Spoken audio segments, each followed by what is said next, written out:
Nuestro compañero de camino de este podcast es Alejandro Jodorowsky, personaje difícil de definir y mucho menos de encasillar. De él diremos que es escritor, y escribe libros que al preguntarle si son de autoayuda contesta: la autoayuda son libros mal escritos, y yo soy muy buen escritor. Mis libros son arte y están hiper bien escritos. Los otros son solo industria. También ha escrito ensayos, cómics, etc. Es poeta, cineasta, psicomago, tarólogo, como se define él mismo en su faceta de lector de tarot, mimo y muchas cosas más. Alejandro Jodorowsky nace en Chile, en el pueblo de Tocopilla, región de Antofagasta, el 17 de febrero de 1929.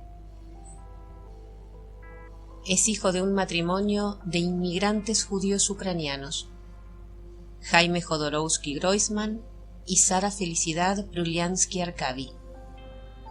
En sus libros, Jodorowsky hace referencia constantemente a la importancia del árbol genealógico, y por lo tanto vamos a ocuparnos del suyo, que él mismo pone como ejemplo de estudio en su libro Metagenealogía, escrito con la colaboración de Marianne Costa. Los problemas de las generaciones precedentes influyen en la gestación del niño desde el instante en que el espermatozoide penetra en el óvulo. En ese momento estelar, no solo está presente la psique de la madre, sino también la del padre, la de los abuelos y los bisabuelos, mezcladas con las conmociones sociales. En mi caso, la influencia más indeleble quizá fue el antisemitismo del emperador Alejandro III, que entre 1881 y 1884, eligiendo al pueblo judío como chivo expiatorio para calmar el descontento de su pueblo, lo acusó de degollar niños para fabricar con su sangre el pan de sus misas negras. Se desató una ola de pogromos. En uno de ellos, Hase, mi abuela materna, sefardita, morena, fue violada por un cosaco. Encinta, huyendo de Rusia, desembarcó en Argentina, donde parió una niña de piel marmórea y grandes ojos azules. El cuerpo de Sara, mi madre, proclamaba a grito limpio la vergonzosa violación. Hase, para justificar la anormal belleza de su hija, inventó un bailarín clásico que abandonó por ella su prometedora carrera artística, huyendo ambos a Sudamérica. Desgraciadamente, pereció quemado al subirse, para encender una lámpara, en un barril de alcohol, cuya tapa se hundió a causa de su peso.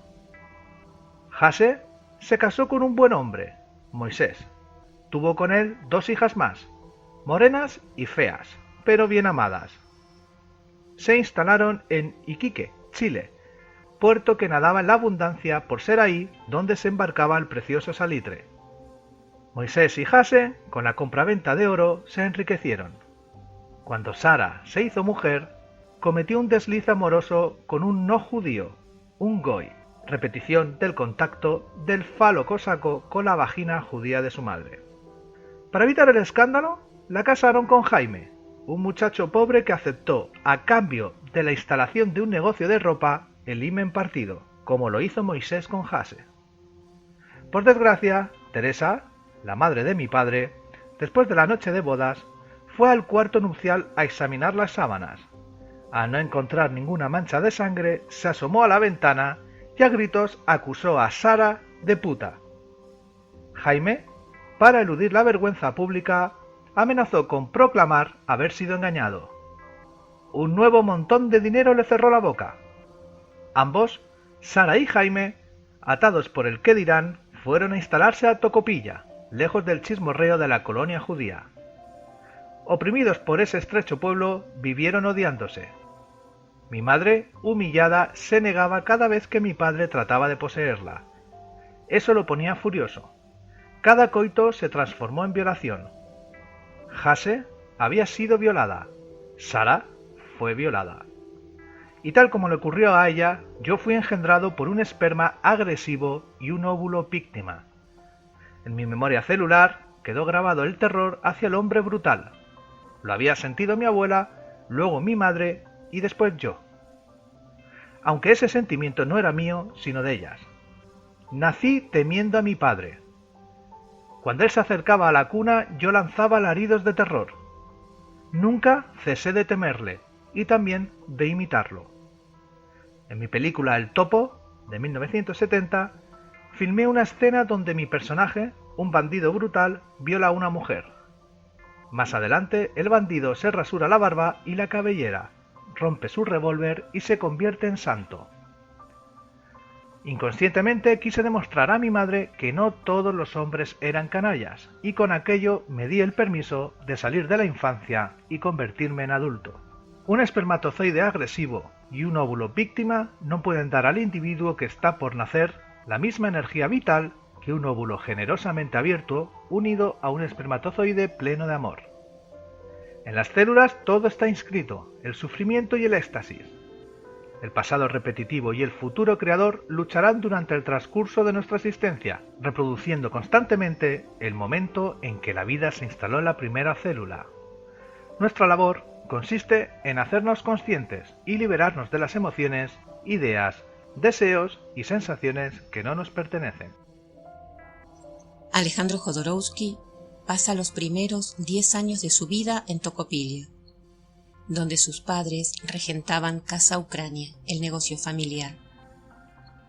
Su aspecto diferente del de los niños del lugar es un inconveniente para hacer amigos, por lo que pasa largas tardes en casa solo.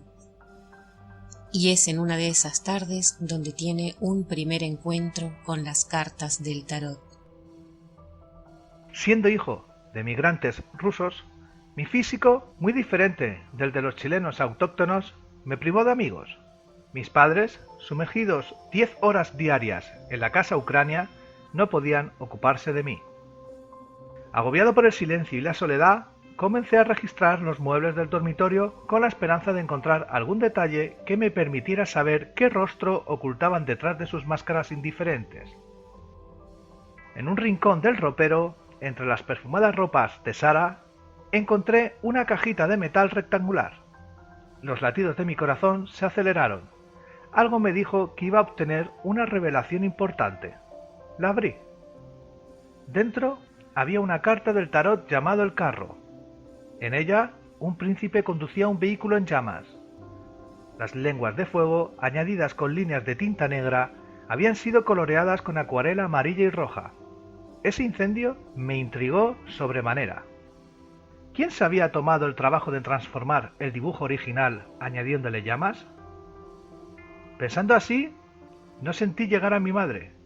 Sorprendido en plena fechoría, asumí la culpa y le tendí la carta. Ella la tomó reverente, la apretó contra su pecho y se puso a lanzar roncos sollozos. Cuando se calmó, me contó que esa carta la llevaba siempre en el bolsillo de la camisa, junto al corazón, su finado padre. Fue un bailarín de ballet ruso de 2 metros de altura, con una leonina cabellera rubia, que, enamorado de mi abuela judía, sin estar obligado a hacerlo, la acompañó en el destierro. Ya en Argentina, torpe como era para todos los detalles de la vida cotidiana, se subió en un barril de alcohol tratando de regular la llama de una lámpara. La tapa del recipiente se quebró y él se sumergió en el alcohol con el quinqué en las manos. El líquido ardió y mi abuelo pereció quemado. Sara nació un mes después de ese atroz suceso.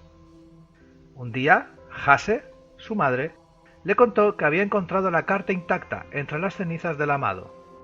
En la noche después del entierro, las llamas del carro aparecieron sin que nadie las dibujara. Mi madre no dudaba que esa historia era verdadera. Yo, con mi inocencia infantil, también lo creí. Cuando tiene 10 años, su familia se muda a Santiago de Chile, donde hace sus estudios secundarios.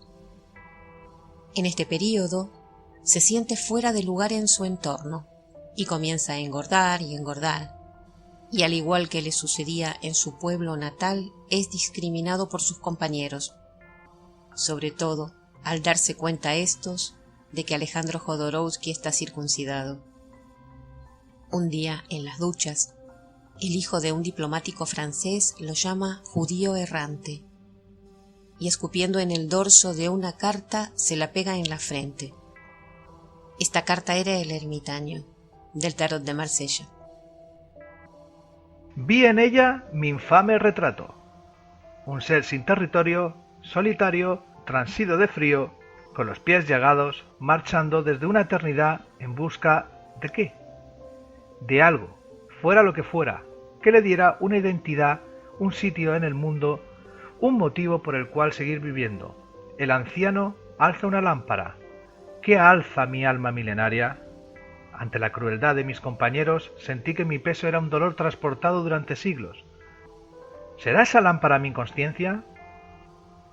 ¿Y si yo no fuera un cuerpo vacío, una masa solo habitada por la angustia, sin una extraña luz que atraviesa el tiempo a través de innumerables vehículos de carne, en busca de ese ente impensable que mis abuelos llamaban Dios? ¿Y si lo impensable fuera la belleza? Algo semejante a una explosión placentera pareció romper las barreras que aprisionaban mi mente. La tristeza fue barrida como polvo. Busqué con ansias de náufrago el puerto donde se reunían los jóvenes poetas. A partir de ese momento comienza a relacionarse con actores, poetas, bailarines, músicos, y forma parte de la cultura de vanguardia del Santiago de Chile de los años 40.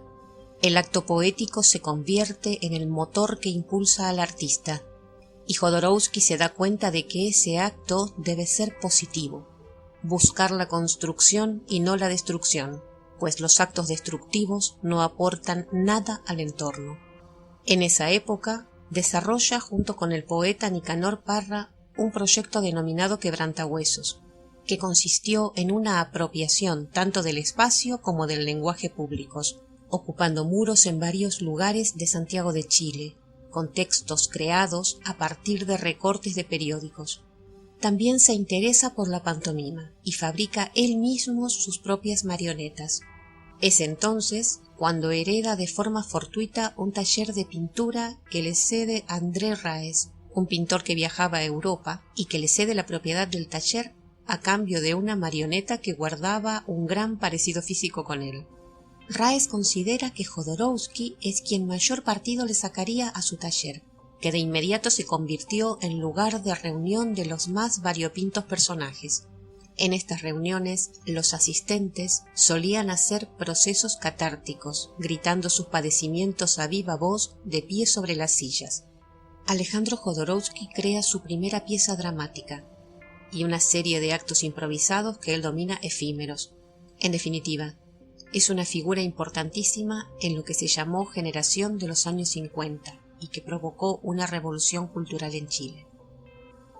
A los 23 años, abandona su país natal y se establece en París, donde estudia pantomima con Etienne de Croux, que había sido profesor del famoso mimo Marcel Marceau, y luego comienza a trabajar en la compañía de este último, tanto como mimo y actor que como escribiendo pantomimas para Marceau.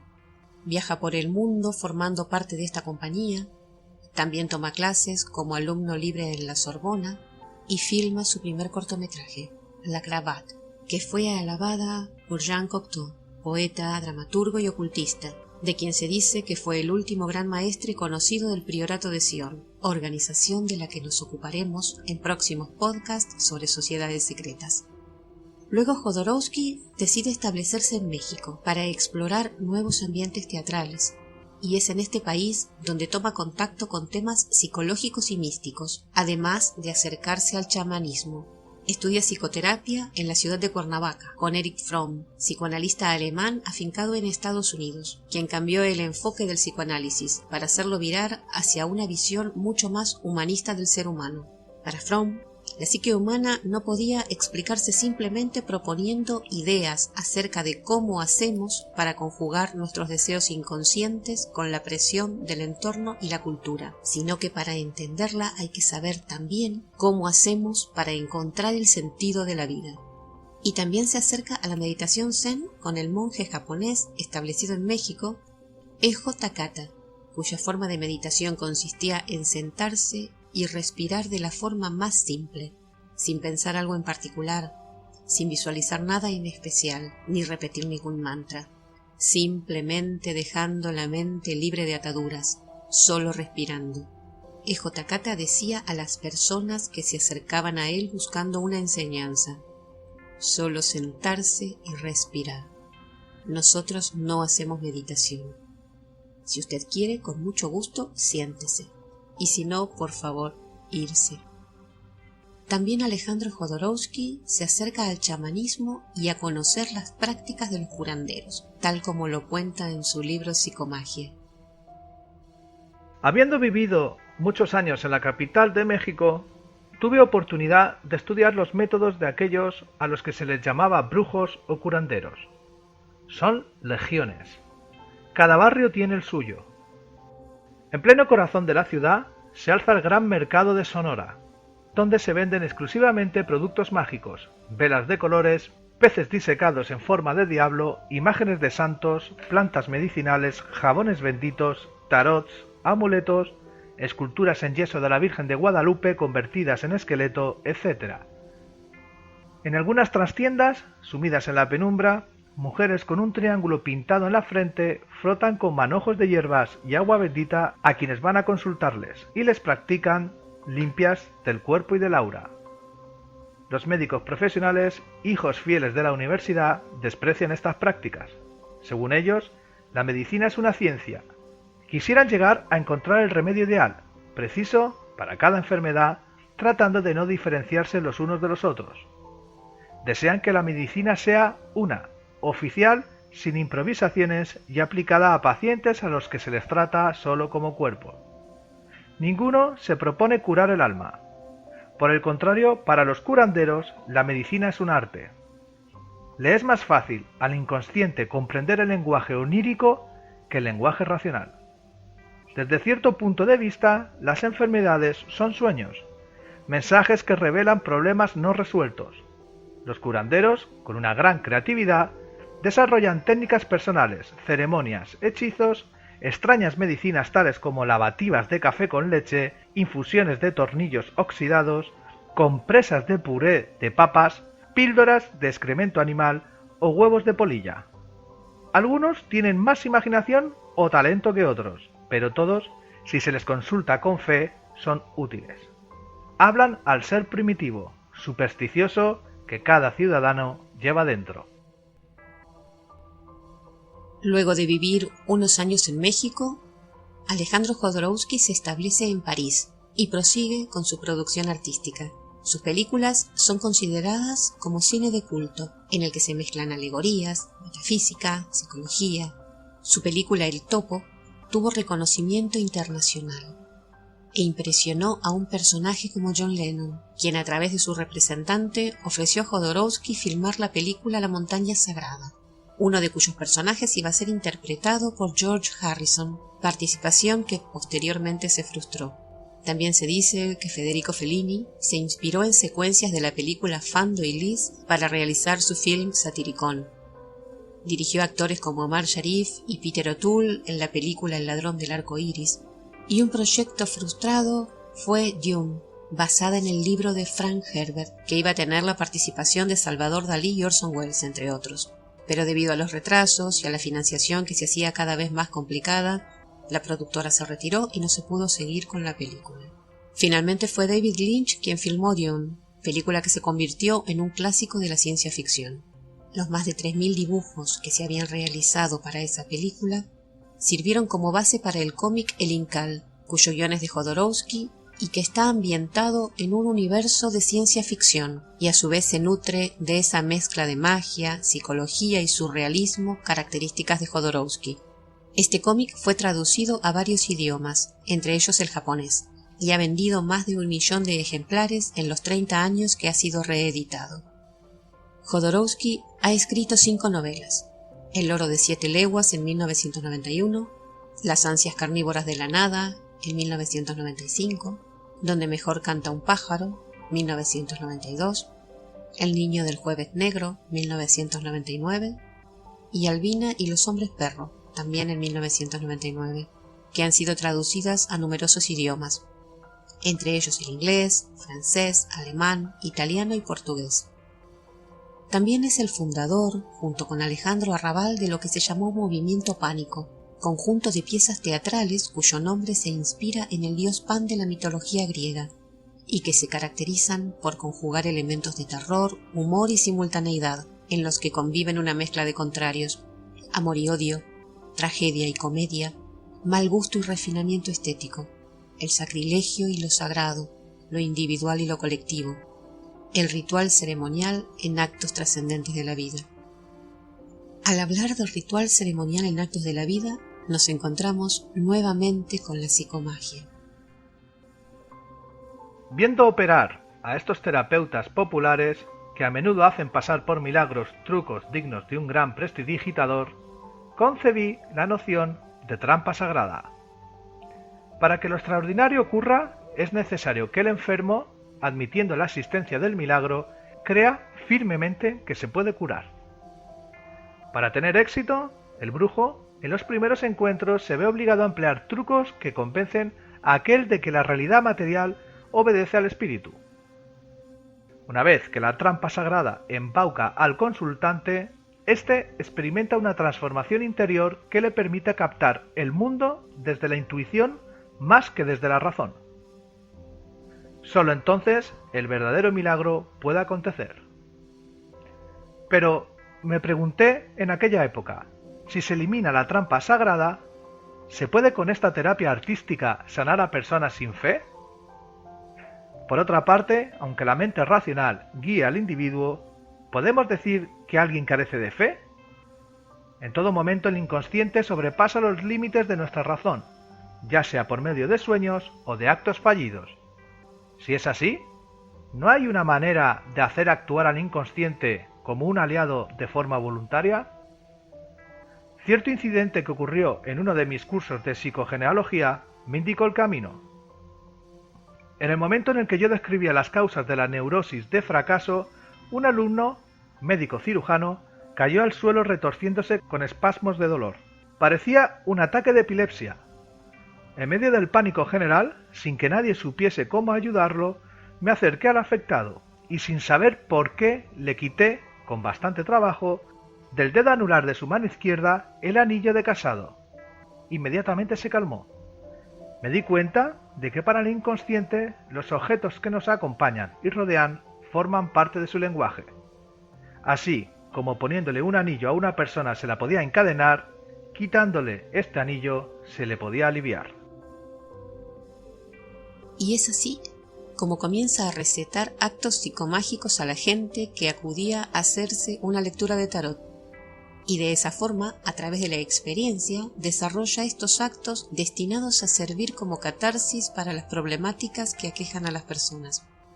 Esta capacidad de cambiar una situación nos la relata Gilles Farset, cuyas conversaciones con Alejandro Jodorowsky forman el libro Psicomagia. En cualquier caso, con Jodorowsky las cosas siempre acaban por arreglarse, pese a los traumas infligidos en los nervios de los organizadores. Este hombre no tiene parangón en la capacidad de hacer pivotar una situación que se presentaba bajo los peores auspicios y dar la vuelta a la realidad como si de un guante se tratara. Mencionaré aquí una anécdota que ilustra bien esta capacidad de dar la vuelta a la realidad, operación para la cual conviene estar preparado, si uno tiene la audacia de andar en compañía de él. Habíamos acordado hacer una actuación conjunta con motivo de una feria en la que todos los años se dan citas, herbolarios biológicos, vendedores de bañeras de burbujas, esotéricos de todo pelaje, poetas de la madre naturaleza, editores y médicos alternativos. ¿Fue un error táctico? El caso fue, cuando llegué a Vincennes, en busca de mi héroe, lo hallé totalmente absorto en la elaboración de un guión de historieta que se negaba a abandonar para ir a la Mejorana, como decía él, a dar una charla. Yo insistí, alegando que nos esperaban y que no podíamos faltar a nuestra palabra, hasta que finalmente Jodorowsky aceptó a regañadientes subir a mi coche, no sin repetirme durante todo el trayecto: «Esto yo no lo siento, ¿comprendes? No me parece que tengamos algo que hacer en la Mejorana». Cuando llegamos al lugar en cuestión, encontramos lo peor: una sala abierta a los cuatro vientos, sin micrófono ni sillas, y un centenar de personas que habían venido a escuchar no a Jodorowsky, sino a causa de un error de programación, al Dr. Wosland, simpático, autor de bestseller médico esotéricos. Mientras yo me sulfuraba, mi genial cómplice, tras captar con una ojeada la magnitud de la catástrofe, me increpó en tono fatalista. ¿Lo ves? Ya te lo decía yo. Y se dio media vuelta marchándose sin más. Mi compañera corrió detrás de él y le suplicó que hablara de todas formas. Evidentemente sensible a las razones femeninas, Alejandro volvió sobre sus pasos y me dijo: «Está bien, esa gente quiere escuchar al doctor Westphaler, ¿ok? ¿Por qué no me presentas como si fuera él? Diles que soy el doctor Wiesen y que les voy a hablar». Tal vez hoy yo hubiera aceptado de buena gana el desafío, pero por entonces estaba todavía convencido de esa idea tradicional de que el doctor Wosland es el doctor Wosland, Giles es Giles y Jodorowsky es Jodorowsky. Ese concepto de lo real hacía imposible que me prestara a tamaña mascarada. En esas condiciones improvisé unas sencillas palabras para presentar a mi peligroso amigo, el cual, plantándose ante su desconcertado público, comenzó a hablar en tono conciliador. «Miren, yo no soy el doctor Westphalus, pero eso es lo de menos, la persona no tiene importancia. Imaginen ustedes que yo soy el doctor Wiesen, y háganme preguntas. Poco importa la persona, yo les contaré como si fuera el doctor Goof. La gente al comienzo parecía atónita, pero muy rápidamente se entregó al sortilegio y entró en el juego de Jodorowsky, que ante mi mirada incrédula consiguió un rotundo éxito. A la hora del coloquio, invitó a sus improvisados oyentes, con entonación cantarina, a que le contaran sus problemas y aprovecharan así la suerte que el destino les había deparado. Atención, hagan sus preguntas porque esta es la última vez que vengo a la Mejorana. Después de visitar el stand de las ediciones Derby para comprar el libro del Dr. Wosland, hay que saber al menos quién es ese Dr. Westphaler, ¿no?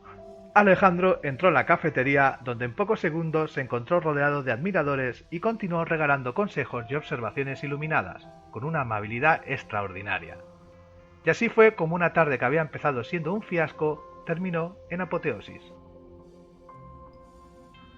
Con esto finalizamos con nuestro compañero de camino de este podcast, y esperamos habernos acercado a un personaje tan polifacético y controvertido como Alejandro Jodorowsky, quien actualmente vive en París, donde sigue leyendo las cartas del tarot y dando conferencias sobre psicomagia y psicogenealogía.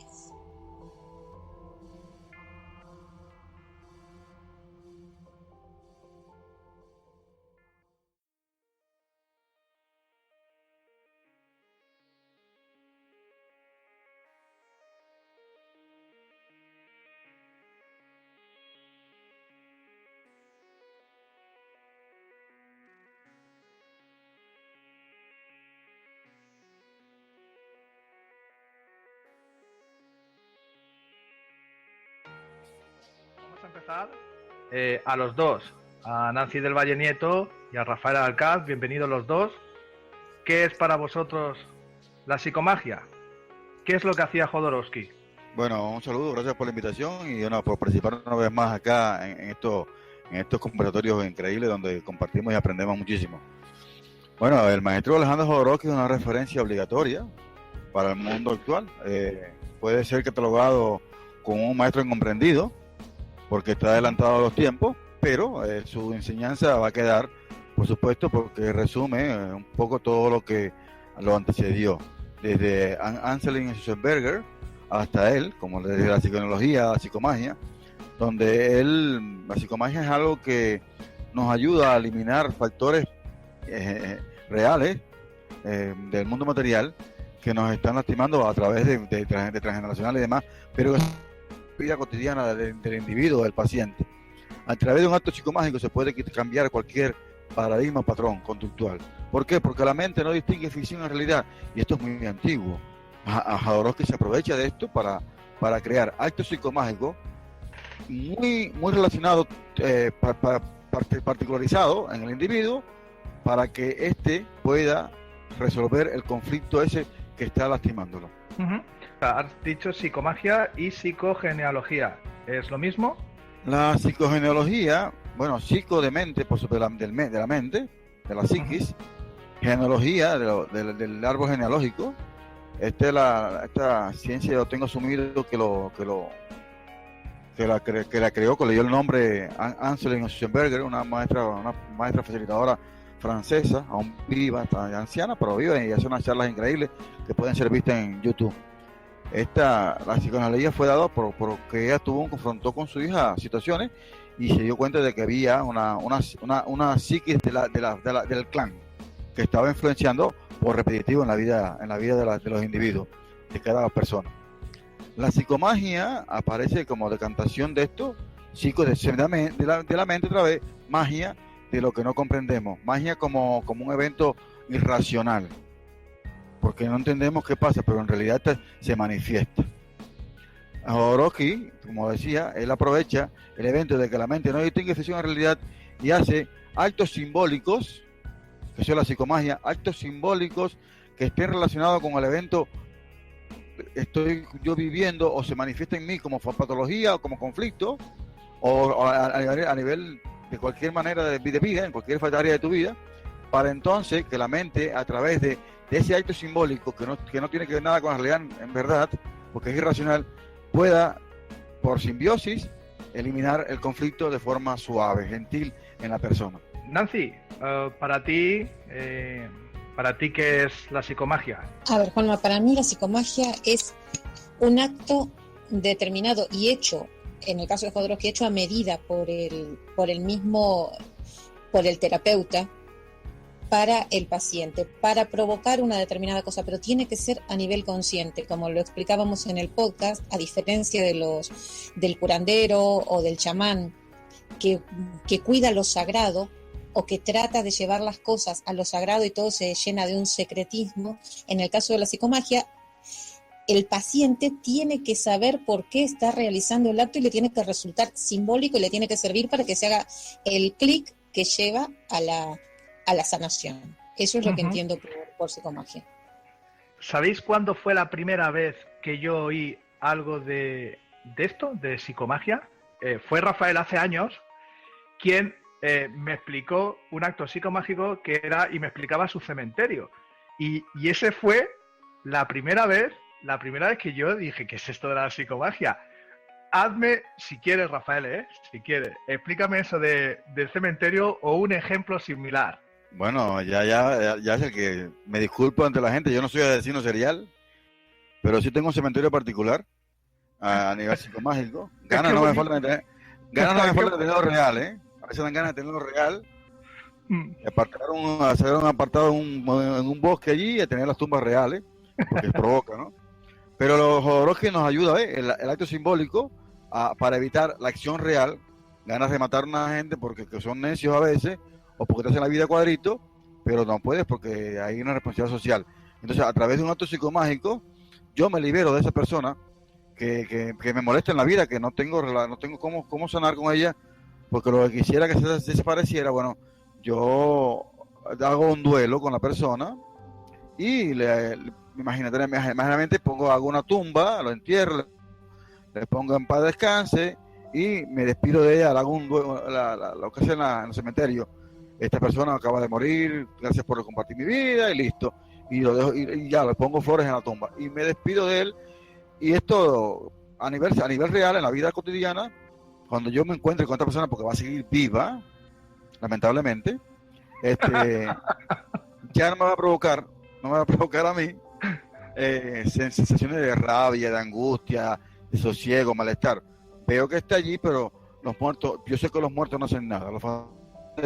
Para mí es un muerto caminante, y inclusive pues, he podido interactuar, hola, ¿cómo estás? Chévere, sin que me duela, sin que me lastime, sin que me moleste a mí. El acto es fenomenal, hay que evidenciarlo, por supuesto. O sea, realmente funciona. Sí, de que funciona, yo lo tengo más que demostrado, ¿no? Más que demostrado. Tengo no solamente ese, sino muchos actos psicomágicos de los cuales yo me libero de taras que tengo yo. A través de mi vida personal he creado muchos conflictos anteriormente. De hecho, mi familia anterior, de mis padres, mis abuelos y mis tíos, ha sido una familia conflictiva de la que yo vengo, que todo el mundo la tiene, por supuesto, de una manera o de otra, y queda la carga emocional transgeneracional esa, que la cual yo me he ido liberando a través de actos psicomágicos. Para mí es una herramienta poderosísima. Nancy, normalmente los rituales que se hacen en duelos parecidos, esos son todo actos psicomágicos. Claro, sí. Cualquier tipo de ritual que se haga en un duelo es un acto psicomágico. Todos van destinados a lograr un fin. Los hacemos por algo. Todos son actos psicomágicos. Ponme ejemplos reales, ejemplos que hayas practicado tú, porque tú usas la psicomagia, ¿verdad? Sí, usamos la psicomagia en la biocoherencia, atendiendo a la resolución de los conflictos. Hay mucho, lo más típico son las cartas de duelo, las cartas de reparación, las cartas de liberación de contrato, las cartas del clan familiar. Eso, perdona que te corte, eso tiene muchísima demanda. O sea, y cuando digo demanda, muchísima gente está interesada siempre en las cartas de duelo, en volverlas a repetir, en darme otra porque la he hecho mal. O sea, ahí hay una fuerte demanda sobre las cartas. Explícame cómo lo hacéis en biocoherencia.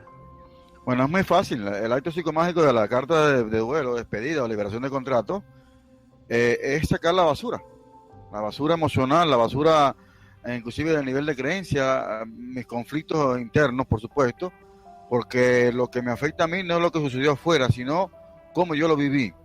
Y lo que vamos a hacer aquí en una carta de liberación es poner todos mis reclamos, todos mis resentires, que es un término técnico de la biocoherencia, que papá me quiso, pero no me quiso como yo quería.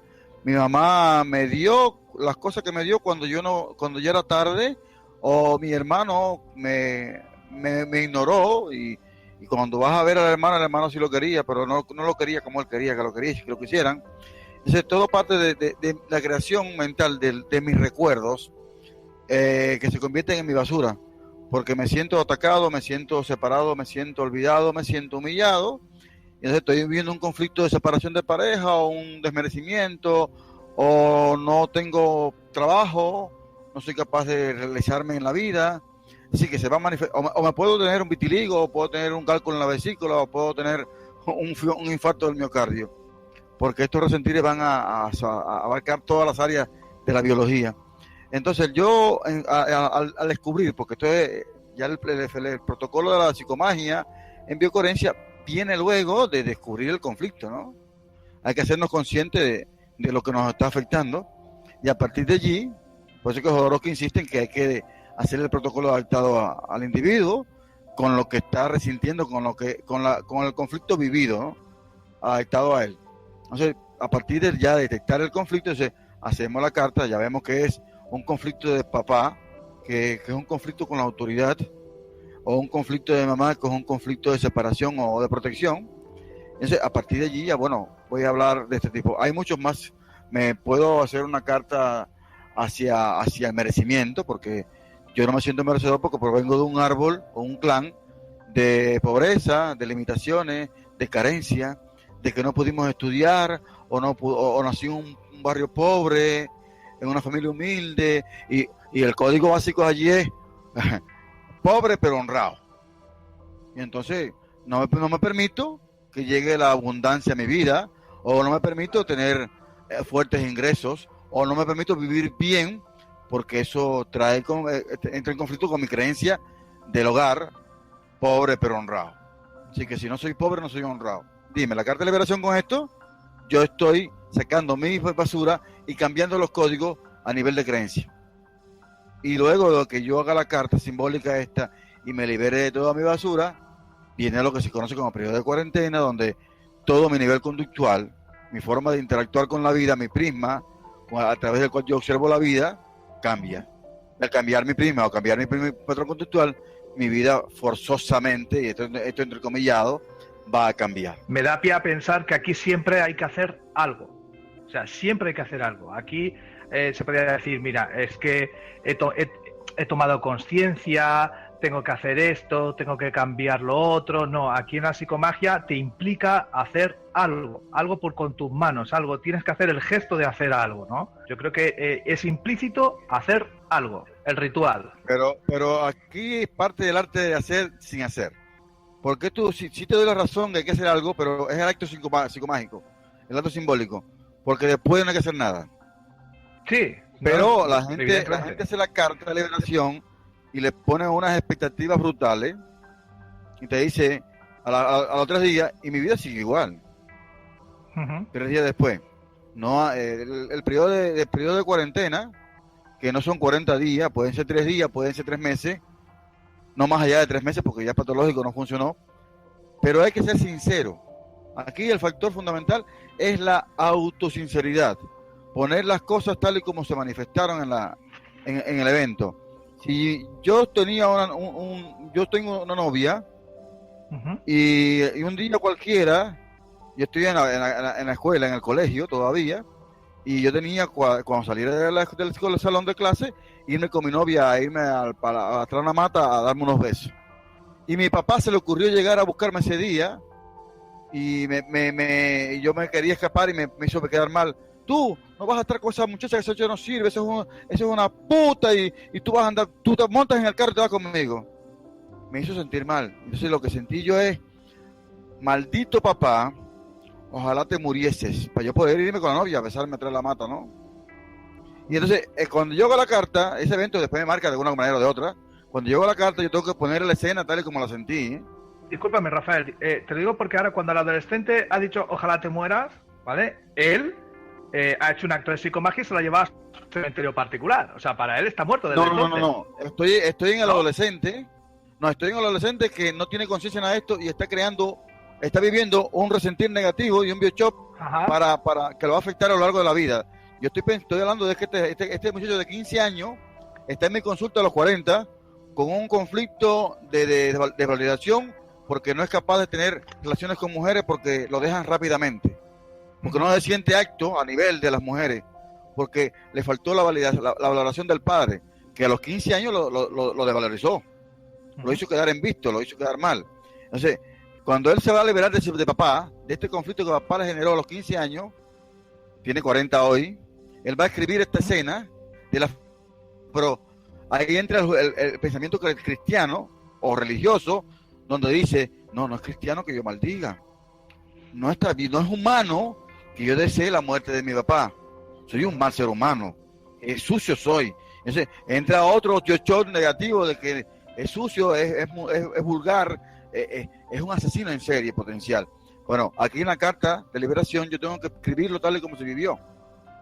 La sinceridad es máxima, es una carta privada, evidentemente.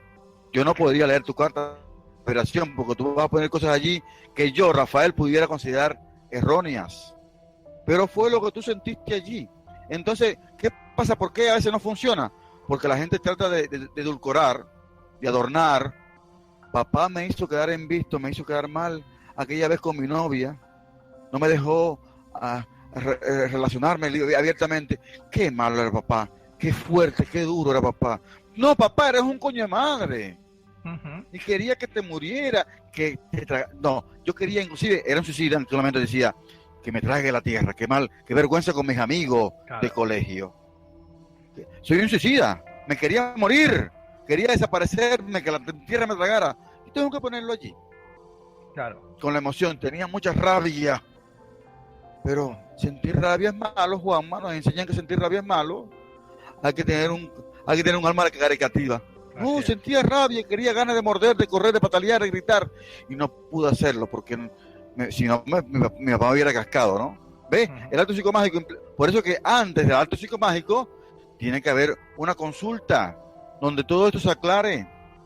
Y entonces la gente va al internet, y como lo hablamos con otro día con Nancy, esto casualmente, va al internet, toma la carta, el modelo de carta y la hace, sin tener todos estos antecedentes. Hay que partir del principio que el maestro Henry Corbera señala, que dice, la enfermedad o el conflicto aparecen de manera inconsciente. Cuando nos hacemos conscientes de lo que este conflicto o esta enfermedad nos quiere decir, entender este evento, entonces se va a ir, la enfermedad y el conflicto se va a ir de la misma manera que llegó, inconscientemente. Por eso yo te decía, si hay que hacer algo correctamente el acto psicomágico, atendiendo a todas las premisas que establece Jodorowsky, o la biocoherencia también, para que después no hacer nada. En el periodo de cuarentena va a cambiar tu visión, va a cambiar tu acción, va a cambiar tu prisma, va a cambiar cómo te relacionas, va a cambiar tus reacciones, porque ya no tienes vergüenza, ya no tienes rencor, ya la sacaste. Ujú. Y entonces entiendes a papá, y cuando tengo otra chica, yo me puedo acercar libremente porque ya yo me reconcilié con papá a través de esa carta. Porque todo aquí, Juanma, es reconciliarse con uno mismo, ¿eh? Ujú. Nancy, ¿tú has hecho alguna de estas cartas? No te digo que las cuentes, ¿no? Te digo que si has usado la psicomagia a través de estas cartas de duelo. No, realmente no, Juan. Todavía no. Porque no sé si era el momento. Me lo he planteado, pero no las he hecho. Vale, y pues entonces no me ha salido la jugada porque quería proponerte que si tú contabas tu caso y yo contaba el mío, porque yo sí que lo hice. Yo lo hice hace 2 años o más o menos. O sea, no soy una persona que le pasen cosas. Soy un tipo normal, de lo más normal. Y aquel día sí que me pasó algo inaudito.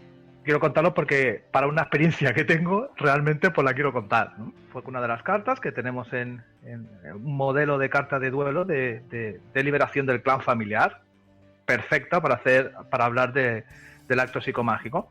Recuerdo que tengo un altar, como la mayoría de nosotros, donde pues encendía mis velas, mi incienso. Fue un momento personal, como ha dicho Rafael. Desconecté el móvil, estaba solo en casa, tenía mi tiempo, mi proceso para hacerlo tranquilamente. Y me voy a escribir, porque sí que dicen todos que hay que hacerlo de tu puño y letra.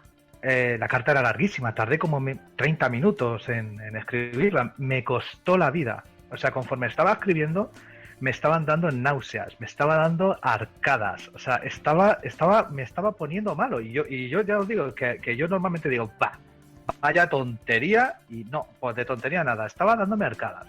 Cuando termino, me pongo delante del altar con la carta.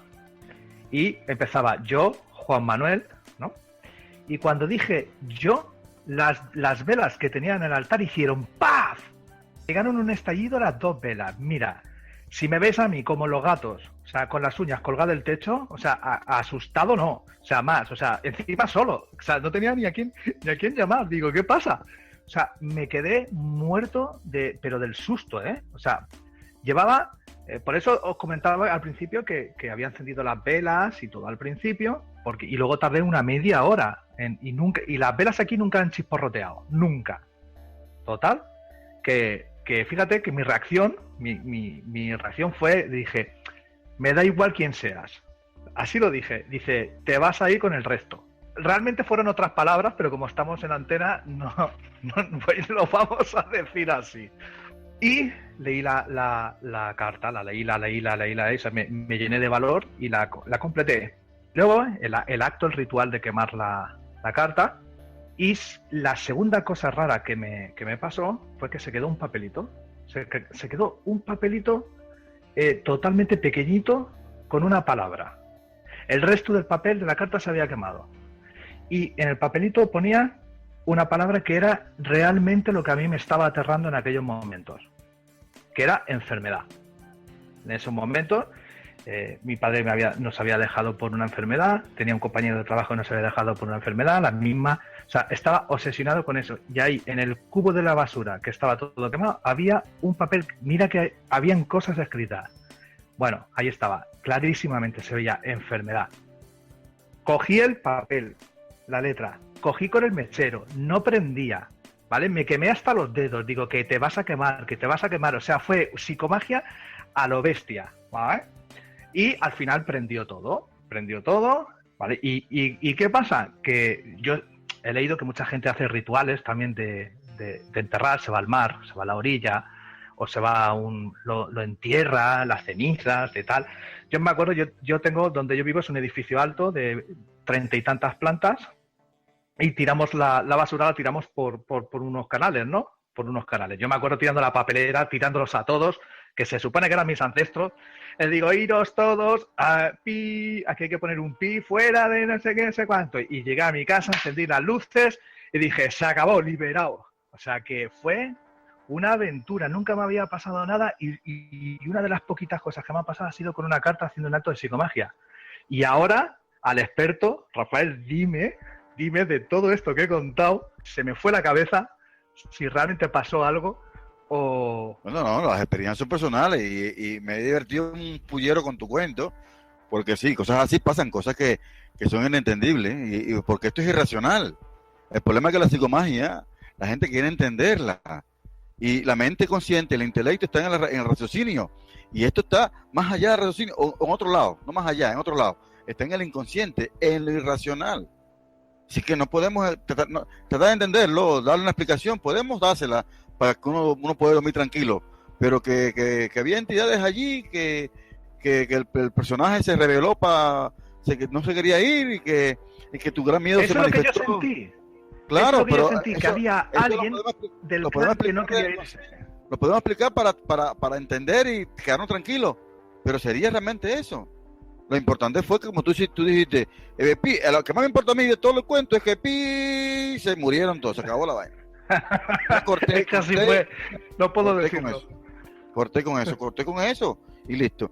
Mira, la psicomagia no solamente es para el pasado, que mucha gente cree que es pasado, también se hace para el futuro y se hace para eventos del presente. 2 ejemplos nada más, rapidito, para que lo tengas ahí y puedan hacerlo como material. Una paciente con sobrepeso, un paciente con sobrepeso, hombre o mujer. Normalmente casi siempre son más las mujeres las que engordan que los hombres, pues son las que más se preocupan, ¿no? Tú dices, ¿cuánto mides, cuánto pesas? Y tú te va a dar, por ejemplo, tienes 30 kilos de más, 15 kilos de más, el número que tú quieras, a mí no me preocupa, 15 kilos de más, para no ser tan lejos. Y la persona tiene 40 años, y tú le dices, tiene 30 kilos de más, comenzaste a engordar a los 10 años. 40 años la persona, 30 kilos de más, tiene un kilo por año. Tuviste un conflicto de 10 años. O la otra es que se puede usar ese número se puede usar o bien como años transcurridos o como la edad donde comenzó el evento. Eso es psicomagia, ¿eh? Así que si tiene 40 años y tiene 15 kilos de más, yo tengo esas dos herramientas. Digo, que como tiene 40 y son 15 kilos, digo, ¿qué te pasó a los 25 años? De desprotección, ¿no? Básicamente porque aquí el conflicto de engordar es mamá. Es falta de protección. Me estoy comiendo mamá. Entonces, tengo que ver qué conflicto asociado a la madre está a los 25 años de esa persona de 15 kilos de más. O también un evento a los 15 años de edad de la persona. Así que tengo 2 referencias para comenzar a trabajar. Para ubicarlo en el mapa del mundo, ¿eh? El acto psicomágico es más sencillo todavía. Le hacemos comprender de dónde viene el sobrepeso, este estraquilaje que tiene, vamos a hacerle entender. Pero el acto psicomágico es simple. Le decimos, cuando tienes 15 kilos de más, vas a ir a una carnicería, vas a comprar recortes de carnes, comida para perros diríamos, pero carne allá, porque tú eres carne de tu carne, ¿no? La carne que vas a comprar es carne de tu carne. ¿Cuánto tienes de más? 15 kilos. Carnicero, deme 15 kilos de carne de recorte, para que sea más barato, por supuesto. Si la quiere comprar de primera, cómprala de primera, pues. Cómprala a lomito. Entonces compras 15 kilos de carne y vas a caminar 15 kilómetros. Porque es 15, estamos hablando de 15. Con la carne encima. Con la carne a cuestas. Ajá. Con los 15 kilos de carne.